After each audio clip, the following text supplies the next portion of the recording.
Hello everybody, welcome back to Miss Sara's Storytime. We are on now chapter 11 of Matilda. There aren't that many chapters left actually. I think we are quite a bit of the way through the story, so I think we should just get straight into it.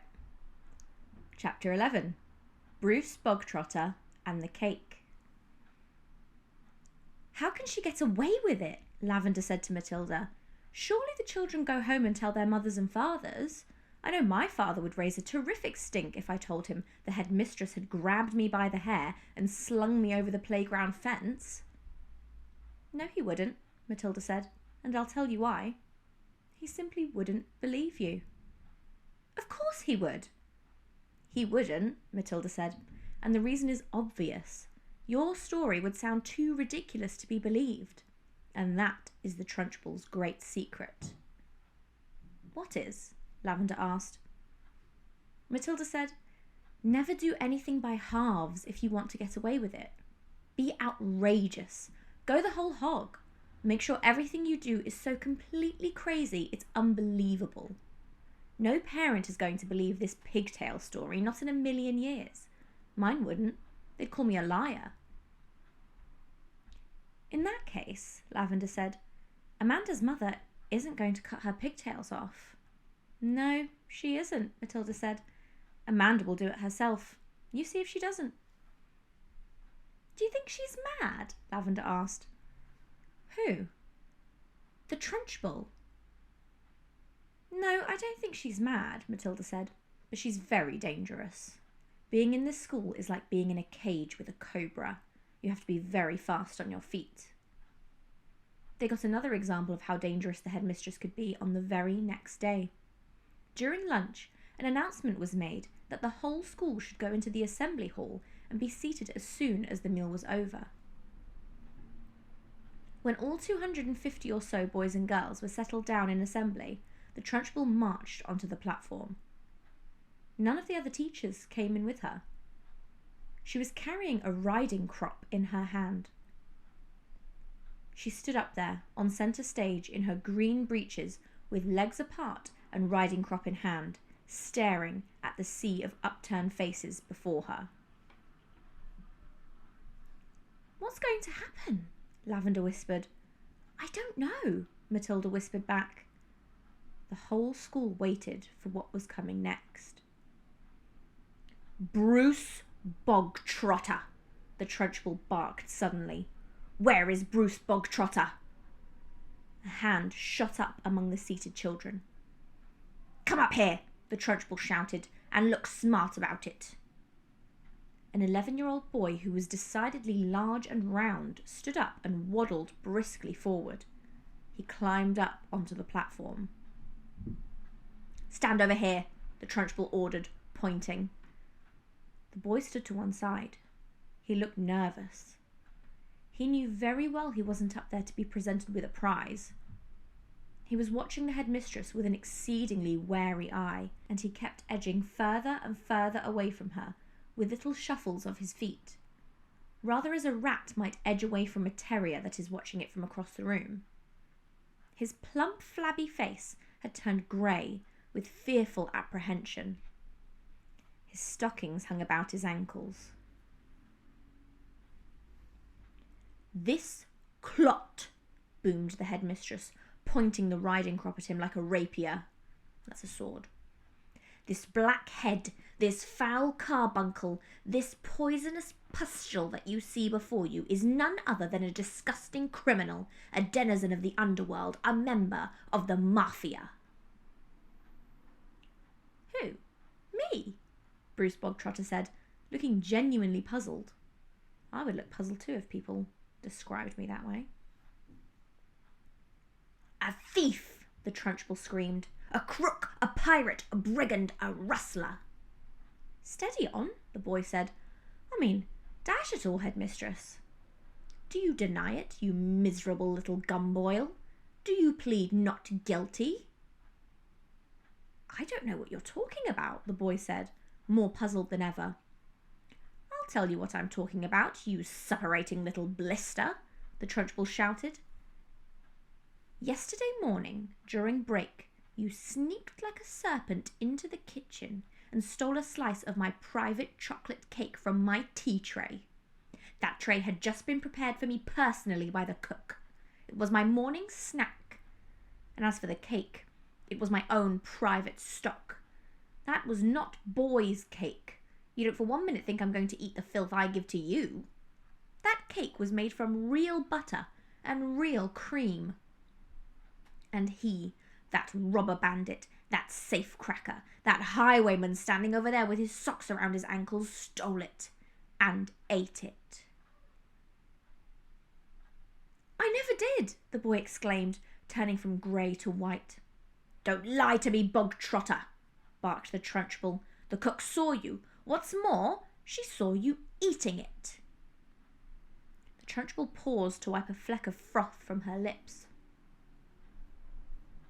When she spoke again, her voice was suddenly softer, quieter, more friendly, and she leaned towards the boy, smiling. You like my special chocolate cake, don't you, Bog-Trotter? It's rich and delicious, isn't it, Bog-Trotter? Very good, the boy mumbled. The words were out before he could stop himself. You're right, the Trunchbull said. It is very good. Therefore, I think you should congratulate the cook. When a gentleman has had a particularly good meal, Bog-Trotter, he always sends his compliments to the chef. You didn't know that, did you, Bog-Trotter? But those who inhabit the criminal underworld are not noted for their good manners. The boy remained silent. Cook! The Trunchbull shouted, turning her head towards the door. Come here, cook. Bog-Trotter wishes to tell you how good your chocolate cake is. The cook, a tall, shriveled female who looked as though all of her body juices had been dried out of her long ago in a hot oven, walked onto the platform wearing a dirty white apron. Momo, you're doing that so loudly. Momo is cleaning himself very, very loudly. We'll have a quick hello. Oh. There he is, the clean boy. You can see, look at that. Brilliant white. Good cleaning, well done.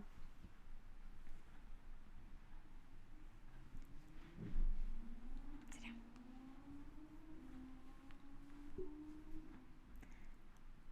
Her entrance had clearly been arranged beforehand by the headmistress. Now then, Bog-Trotter, the Trunchbull boomed, tell cook what you think of her chocolate cake. Very good, the boy mumbled. You could see he was now beginning to wonder what all this was leading up to. The only thing he knew for certain was that the law forbade the Trunchbull to hit him with the riding crop that she kept smacking against her thigh. That was some comfort, but not much, because the Trunchbull was totally unpredictable. One never knew what she was going to do next. There you are, cook, the Trunchbull cried. Bog-Trotter likes your cake. He adores your cake. Do you have any more of your cake you could give him? I do indeed, the cook said. She seemed to have learned her lines by heart. Then go and get it, and bring a knife to cut it with. The cook disappeared. Almost at once she was back again, staggering under the weight of an enormous, round chocolate cake on a china platter. The cake was fully 18 inches in diameter, and it was covered with dark brown chocolate icing. Sounds delicious to me. Put it on the table, Trunchbull said. There was a small table centre stage with a chair behind it. The cook placed the cake carefully on the table. Sit down, Bog-Trotter, the Trunchbull said. Sit there. The boy moved cautiously to the table and sat down. He stared at the gigantic cake. There you are, Bog-Trotter, the Trunchbull said, and once again her voice became soft, persuasive, even gentle. It's all for you, every bit of it. As you enjoyed that slice you had yesterday so very much, I ordered cook to bake you an extra large one, all for yourself. Well, thank you, the boy said, totally bemused. Thank cook, not me, the Trunchbull said. Thank you, cook, the boy said. The cook stood there like a shrivelled bootlace, tight-lipped, implacable, disapproving. She looked as though her mouth was full of lemon juice. "Come on then," the Trunchbull said. "Why don't you cut yourself a nice thick slice and try it?" Momo. He's kicking himself, scratching himself. "What? Now?" the boy said, cautious. He knew there was a catch in there somewhere, but he wasn't sure where. "Can't I take it home instead?" he asked. "That would be impolite," the Trunchbull said, with a crafty grin. "You must show Cookie here how grateful you are for all the trouble she's taken." The boy didn't move. "Go on, get on with it," the Trunchbull said. "Cut a slice and taste it. We haven't got all day." The boy picked up the knife and was about to cut into the cake when he stopped.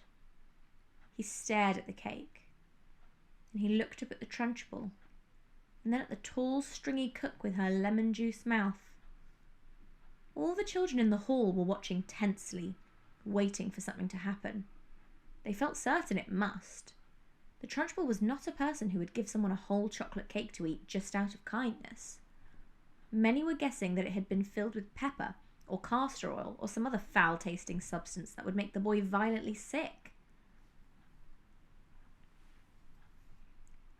It might even be arsenic, and he would be dead in 10 seconds flat. Or perhaps it was a booby-trapped cake, and the whole thing would blow up the moment it was cut, taking Bruce Bogtrotter with it. No one in the school put it past the Trunchbull to do any of these things. "I don't want to eat it," the boy said. "Taste it, you little brat," the Trunchbull said. "You're insulting the cook." Very gingerly, the boy began to cut a thin slice of the vast cake. Then he levered the slice out.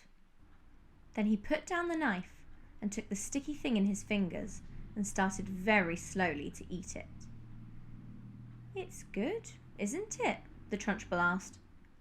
"Very good," the boy said, chewing and swallowing. He finished the slice. "Have another," the Trunchbull said. "That's enough, thank you," the boy murmured. "I said, have another," the Trunchbull said, and now there was an altogether sharper edge to her voice. "Eat another slice. Do as you're told." "I don't want another slice," the boy said. Suddenly, the Trunchbull exploded. "Eat!" she shouted, banging her thigh with the riding crop. "If I tell you to eat, you will eat. You wanted cake, you stole cake, and now you've got cake. What's more, you're going to eat it. You do not leave this platform, and nobody leaves this hall until you have eaten the entire cake that is sitting there in front of you. Do I make myself clear, Bogtrotter? Do you get my meaning?" The boy looked at the Trunchbull. Then he looked down at the enormous cake. "Eat! Eat! Eat!" the Trunchbull was yelling. Very slowly, the boy cut himself another slice and began to eat it. Matilda was fascinated. "Do you think he can do it?" she whispered to Lavender. "No," Lavender whispered back. "It's impossible. He'd be sick before he was halfway through." The boy kept going. When he had finished the second slice, he looked at the Trunchbull, hesitating. "Eat!" she shouted. "Greedy little thieves who like to eat cake must have cake. Eat faster, boy, eat faster. We don't want to be here all day. And don't stop like you're doing now. Next time you stop before it's all finished, you'll go straight into the chokey, and I shall lock the door and throw the key down the well." The boy cut a third slice and started to eat it. He finished this one quicker than the other two, and when that was done, he immediately picked up the knife and cut the next slice. In some peculiar way, he seemed to be getting into his stride. Matilda, watching closely, saw no signs of distress in the boy yet. If anything, he seemed to be gathering confidence as he went along. "He's doing well," she whispered to Lavender. "He'll be sick soon," Lavender whispered back. "It's going to be horrid." When Bruce Bogtrotter had eaten his way through half an entire enormous cake, he paused for just a couple of seconds and took several deep breaths. The Trunchbull stood with hands on hips, glaring at him. "Get on with it," she shouted. "Eat it up." Suddenly, the boy let out a gigantic belch which rolled around the assembly hall like thunder. Many of the audience began to giggle. "Silence!" shouted the Trunchbull. The boy cut himself another thick slice and started eating it fast. There were still no signs of flagging or giving up. He certainly did not look as though he was about to stop and cry out, I can't eat any more, I'm going to be sick." He was still in the running. And now a subtle change was coming over the 250 children in the audience. Earlier on, they had sensed impending disaster.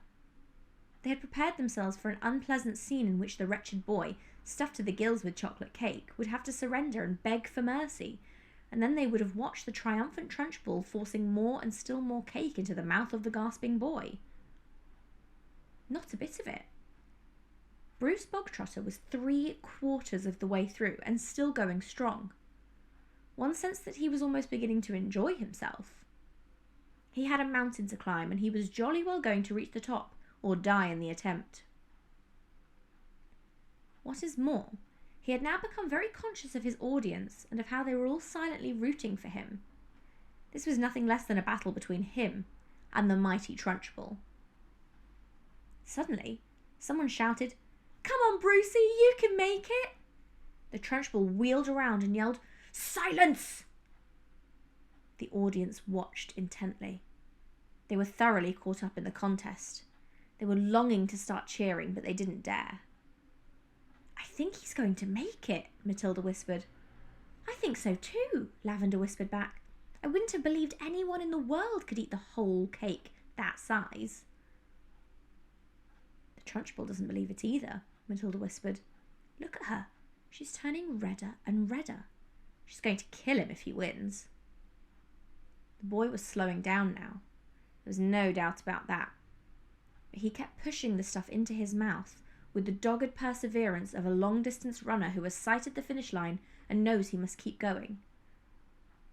As the very last mouthful disappeared, a tremendous cheer rose up from the audience, and the children were leaping onto their chairs and yelling and clapping and shouting, "Well done, Brucey! Good for you, Brucey! You've won a gold medal, Brucey!"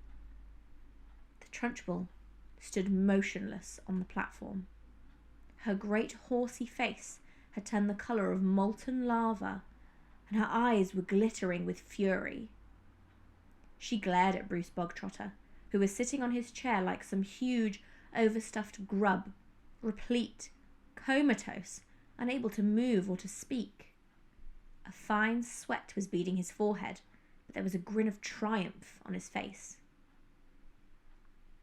Suddenly, the Trunchbull lunged forward and grabbed the large empty china platter on which the cake had rested. She raised it high in the air and brought it down with a crash right on the top of wretched Bruce Bogtrotter's head, and pieces flew all over the platform.